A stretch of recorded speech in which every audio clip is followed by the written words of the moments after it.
Des drones russes ont réussi à perturber de manière significative la logistique des forces armées ukrainiennes près de Soudja, une situation alarmante qui pourrait changer le cours des opérations militaires dans cette région stratégique.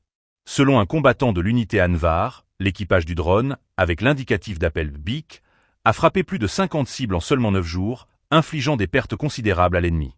L'équipage a ciblé une variété d'équipements militaires, notamment des véhicules blindés et des voitures transportant des munitions. Ces frappes ont été stratégiquement planifiées pour couper les voies d'approvisionnement ukrainiennes, rendant plus difficile le déplacement des troupes adverses. En effet, selon les déclarations de BIC, les forces ukrainiennes ont commencé à craindre de circuler sur les routes, particulièrement dans la zone frontalière, une zone où elles se sentaient auparavant relativement à l'aise. Ce changement de comportement est révélateur de l'impact psychologique de ces attaques, qui oblige l'ennemi à modifier ses habitudes. Le 6 août, à 5h30, les forces armées ukrainiennes ont lancé une offensive avec l'intention de conquérir des territoires dans la région de Koursk.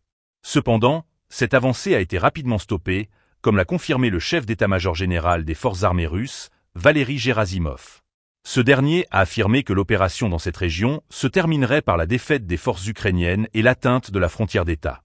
Le ministère russe de la Défense a rapporté que lors de ces combats, les pertes ukrainiennes s'élevaient déjà à plus de 60 000 soldats, un chiffre alarmant qui souligne la gravité de la situation. Dans le même temps, le président russe, Vladimir Poutine, a condamné les actions de Kiev, les qualifiant de provocation.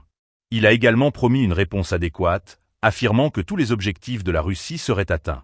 Pour assurer la sécurité des citoyens dans les régions de Koursk, Belgorod et Bryansk, un régime d'opération antiterroriste a été mis en place.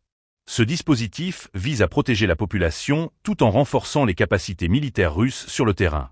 Ce contexte de tensions persistantes et d'escalade militaire pose des questions cruciales sur l'avenir des opérations en cours. Les répercussions de ces développements sur la dynamique du conflit en Ukraine sont encore incertaines, mais il est clair que les forces russes cherchent à maintenir la pression sur leurs adversaires.